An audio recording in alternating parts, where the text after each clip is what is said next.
होता है जब एकदम अचानक से याद आता है कि रमज़ान ख़त्म हो गया।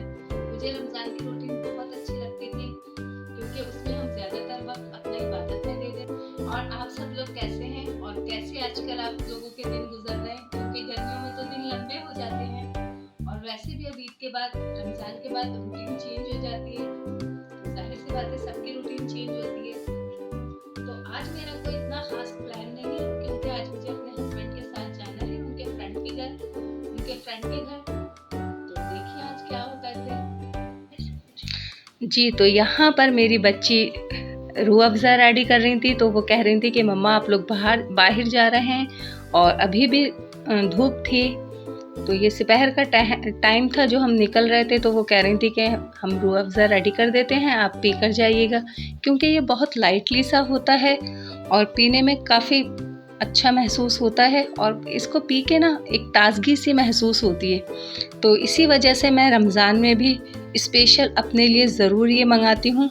कोई सी भी ड्रिंक हो या सोडा हो, दूध सोडा हो, कुछ भी हो, लेकिन रूह अफ़ज़ा ज़रूर बनाती हूँ क्योंकि ये बहुत लाइटली सा होता है। और अगर इसमें लेमन का जूस भी ऐड कर दें तो इसका टेस्ट और इन्हेंस हो जाता है। तो इसीलिए वो यहाँ पर हमारे लिए रूह अफ़ज़ा रेडी कर रही थी। और गर्मियों में पता है आपको मशरूबात बहुत अच्छे लगते हैं और ये काफ़ी आपको फ्रेश कर देते हैं। खाने के बाद, दोपहर के खाने के बाद स्पेशली कुछ ना कुछ ज़रूर बनाती हूँ मैं। तो इसीलिए आज मैंने कुछ नहीं बनाया था क्योंकि मुझे जाना था। तो मेरी बच्ची ने कहा कि मम्मा गर्मी बहुत हो रही है तो आप ये रूह अफ़ज़ा पीकर जाइएगा। तो यहाँ पर मैं तुख्म मलंगा ये कभी मैं यूज़ नहीं करती क्योंकि मेरे बच्चे इसे पसंद नहीं करते थे। लेकिन अब माशाल्लाह जब से फ़ालूदा वग़ैरह खाने लग गए तो अब वो ये खाने लग गए हैं। तो यहाँ पर उन्होंने तुख्म मलंगा भी डाला था। तो तुख्म मलंगा की तासीर आपको पता है ठंडी होती है और ये मैदे की गर्मी को भी कम करता है और पीने में भी काफ़ी टेस्टी लगता है। तो यहाँ पर मेरी बच्ची ने रेडी कर दिया था रूह अफ़ज़ा, जो बहुत मज़ेदार और बहुत पुरसुकून सा फ़ील हो रहा था ये पी कर ना। तो फिर हम ये पी कर निकल गए थे क्योंकि मैंने आपको बताया था कि इनके अपने हस्बैंड के फ्रेंड से मिलने जाना था इन्हें, तो इसीलिए वो मुझे भी साथ लेकर गए थे। तो यहाँ हम लोग जा रहे थे। तो ये सोसाइटी का इलाका है, तो आपको पता है सोसाइटी के इलाके कैसे होते हैं। तो ये अपने फ्रेंड से हम इनके मिल चुके थे, तो इनके ऊपर की छत थी, हम लोग यहाँ ऊपर आ गए। तो मैं सर्वे कर रही थी क्योंकि यहाँ पहले इतने घर वगैरह नहीं बने थे, लेकिन अब माशाल्लाह बहुत सारी कंस्ट्रक्शन हो रही थी और काफ़ी महंगे हो गए थे। यहाँ के प्लॉट्स ही सिर्फ इतने महंगे हो गए थे क्योंकि जाहिर सी बात है वक्त के साथ साथ जगह की वैल्यू बढ़ती जाती है और स्पेशली अगर सोसाइटी का इलाका हो तो आपको पता है कितने महंगे हो जाते हैं वहाँ। तो यहाँ ये देख रहे हैं ये सारी न्यू कंस्ट्रक्शन है। तो फिर यहाँ से फारिग होकर हम वापसी की तरफ जा रहे थे तो रास्ते में अल जदीद मार्ट नया बना है कोरंगी नंबर 5 पर। तो यहाँ का हमने थोड़ा सर्वे करा, हमने का विज़िट करा, मैंने देखा कि ये कैसा है कैसा नहीं, क्योंकि ये अभी नया रिसेंटली बना है। तो मुझे कुछ थोड़ी सी ग्रॉसरी भी करनी थी, मैंने कहा चलें वो भी कर लेते हैं। तो यहाँ पर काफ़ी अच्छा ये मार्ट बना है, बहुत कुशादा था और SOPs का भी पूरा ख्याल रखा जा रहा था यहाँ पर। और सबसे बड़ी बात यहाँ ये कि बहुत ज़्यादा रश नहीं था, तो बहुत मतलब इजीली आप शॉपिंग कर सकते हैं। तो शायद नया बना है अभी इस वजह से इतना रश ना हो, लेकिन काफ़ी अच्छा था। और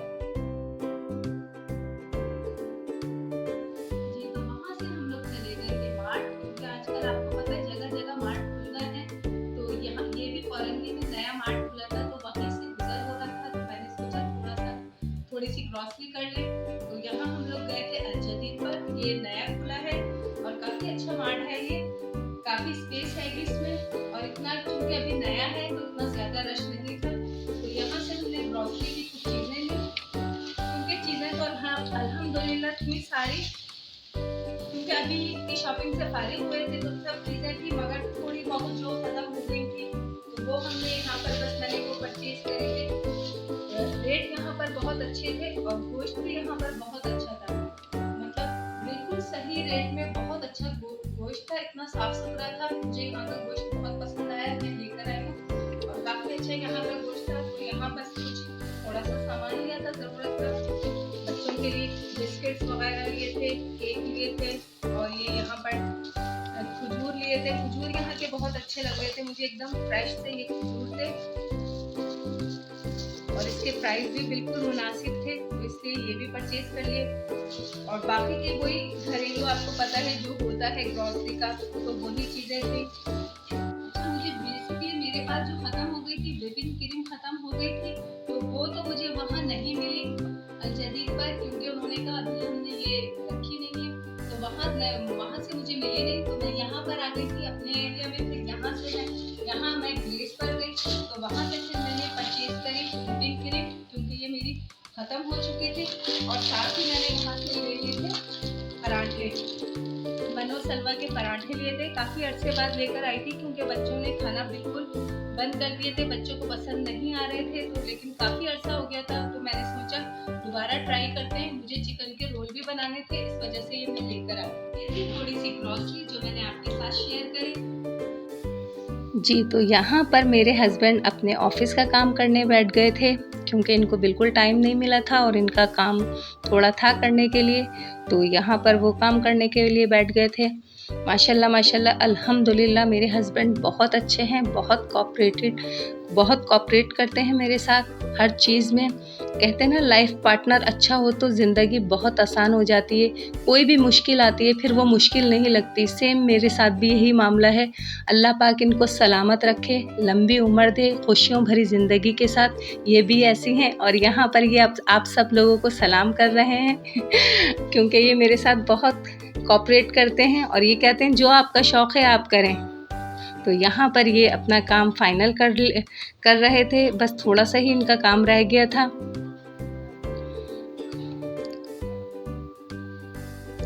जी, तो यहाँ पर मेरे शहज़ादे रेडी हो रहे थे, क्योंकि इनके फ्रेंड के भाई का आज निकाह था, तो वहाँ पर इनको जाना था। तो माशाल्लाह ये बहुत प्यारे लग रहे थे। इनकी जितनी एज नहीं है ये इतने बड़े लगते हैं। फैमिली में जो इनकी एज के हैं, इनकी एज ग्रुप के बच्चे हैं, वो इनसे छोटे लगते हैं और ये माशाल्लाह माशाल्लाह बड़े लगते हैं। बस अल्लाह पाक ने इनकी इतनी जल्दी कद काठी इतनी बड़ी कर दी कि ये माशाल्लाह बड़े लगते हैं। और बहुत अच्छे हैं मेरे शहज़ादे, बहुत मेरा ख्याल रखते हैं और अभी भी बिल्कुल छोटे बच्चों की तरह मेरे साथ रहते हैं कि बस आपको क्या बताऊं मैं। अल्लाह पाक इन्हें खुश रखे, परवरदिगार इन्हें हमेशा कामयाब करे। बहुत ख्याल रखते हैं अपनी बहनों का भी और हमारा भी। बस दुआ है कि अल्लाह पाक इन्हें हमेशा कामयाब करे। तो जनाब यहाँ पर ये बिल्कुल रेडी हो गए थे और इनको काफ़ी देर हो रही थी, तो ये यहाँ पर जा रहे थे। तो बस ये अब निकल ही रहे थे।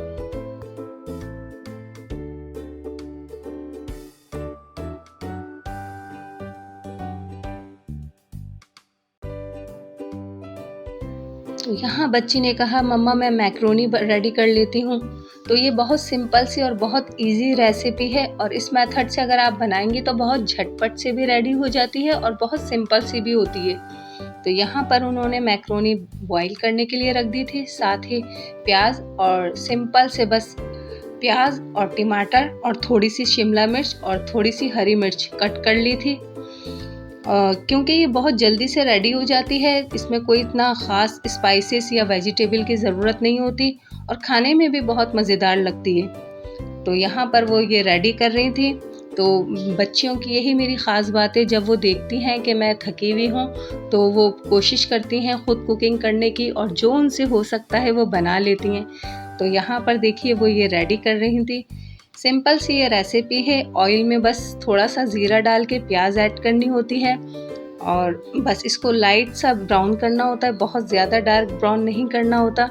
बस ये जब लाइट सी ब्राउन हो जाए तो इसमें फिर हरी मिर्चें और शिमला मिर्च ये ऐड कर देते हैं और फिर टमाटर वगैरह डाल के सिंपली इसमें नमक और कुटी लाल मिर्च डालकर इसको भून लेते हैं। तो ये है कि ये बहुत जल्दी बनकर रेडी हो जाती है, इसलिए मेरी बच्ची इसको जब भी मैं इस तरह कभी थकी हुई होती हूँ तो वो बनाकर रेडी कर लेती है। तो यहाँ वो बहुत सिंपल सी बना रही है, इसमें चिकन वगैरह नहीं डाल रही, तो क्योंकि टाइम ज़्यादा हो गया था और फिर चिकन को निकालना बॉईल करना थोड़ा सा टाइम वाली बात थी। तो इसने कहा मम्मा मैं ऐसे ही रेडी कर लूँगी और कबाब फिर मैं फ्राई कर लूँगी, क्योंकि वो चिकन के बनाए थे और साथ ही चिकन की स्टिक भी रखी हुई थी। तो उन्होंने कहा मम्मा मैं मैक्रोनी सिंपल सी बना लेती हूँ और कबाब और स्टिक फ्राई कर लूँगी। तो मैंने कहा बेटा जैसे आपकी मर्ज़ी, क्योंकि देखें बच्चों की पसंद पहले देखी जाती है, बच्चे जो शौक़ से खाएं और मेरे बच्चे तो बस मैं आपको क्या बताऊं, बस ये जो खाने के लिए कहते हैं ना, मैं फ़ौरन हाँ कर देती हूँ, क्योंकि ये लोग इतना खाते नहीं हैं। तो बस मेरी यही ख्वाहिश होती है जो भी अपनी पसंद का खाना चाहें वो खा लें। अल्लाह पाक इनको सेहत दे, ज़िंदगी दे। बस मेरी यही ख्वाहिश है कि बस मेरे बच्चों की हर ख्वाहिश पूरी हो। तो जनाब यहाँ पर मसाला अच्छे से भुन गया था और जो मैक्रोनी बॉईल करके रखी थी वो इसमें ऐड कर दी थी और इसे अच्छे से मिक्स कर लिया था। बहुत जल्दी से ये बनकर रेडी हो जाती है। इसमें इतनी ज़्यादा कोई इंग्रेडिएंट्स की या वेजिटेबल की इसमें ज़रूरत नहीं होती। और साथ ही अगर इसमें चिली गार्लिक सॉस भी ऐड कर दिया था, उससे बहुत अच्छा सा फ्लेवर आ जाता है। चीज़ भी ऐड कर लेती हैं अगर उनका मूड हो तो, बट उन्होंने इसी तरह रेडी करी थी। देखने में इतनी अच्छी नहीं लग रही मगर खाने में बहुत मज़ेदार थी। साथ ही ये कबाब और स्टिक भी फ्राई कर लिया था और इन्होंने साथ ही ऑर्डर कर दिया था ये लजानिया का, कि मम्मा लजानिया खाने का भी मूड हो रहा है। तो दूसरी जो मेरी छोटी साहबजादी है उनका आज बहुत मूड हो रहा था लजानिया खाने का, तो वो उन्होंने ऑर्डर करके मंगा लिया।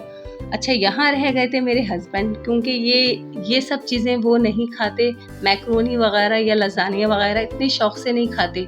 तो मैं उनके लिए रेडी कर रही थी यहाँ अंडे का खारस, जो बहुत सिंपल सा होता है और बहुत मज़ेदार सा बनता है, क्योंकि वो मेरे हस्बैंड बहुत देसी टाइप के हैं उनको देसी चीज़ें, देसी डिशेस ज़्यादा पसंद है।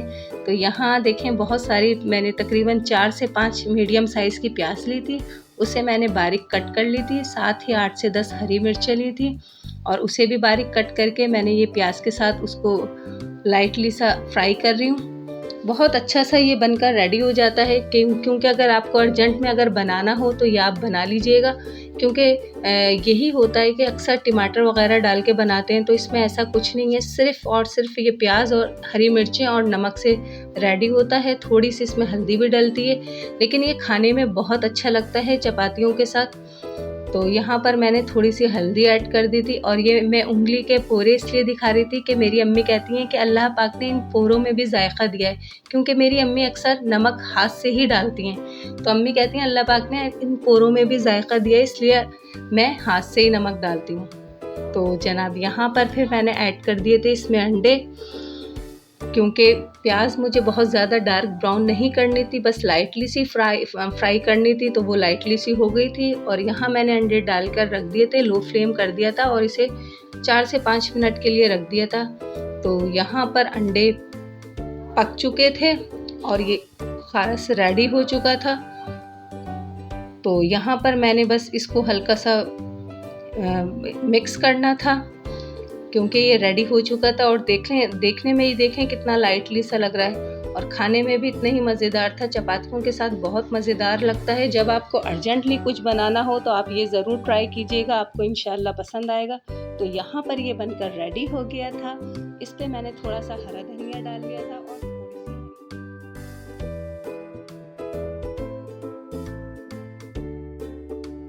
जी, तो ये थी मेरी आज की वीडियो। उम्मीद करती हूँ कि आपको पसंद आए तो प्लीज़ मेरी वीडियो को लाइक कीजिएगा। बस ये आपकी मोहब्बत में, मैं इतनी मुश्किल से ये मुझे बाज़-औक़ात शूट करना पड़ता है, लेकिन सिर्फ़ और सिर्फ आपकी मोहब्बत में मैं करती हूँ। तो प्लीज़ मेरी वीडियो को ज़रूर लाइक कीजिएगा, सब्सक्राइब कीजिएगा और शेयर कीजिएगा और कमेंट्स करके मुझे ज़रूर बताइएगा कि ये आपको कैसी लगती है।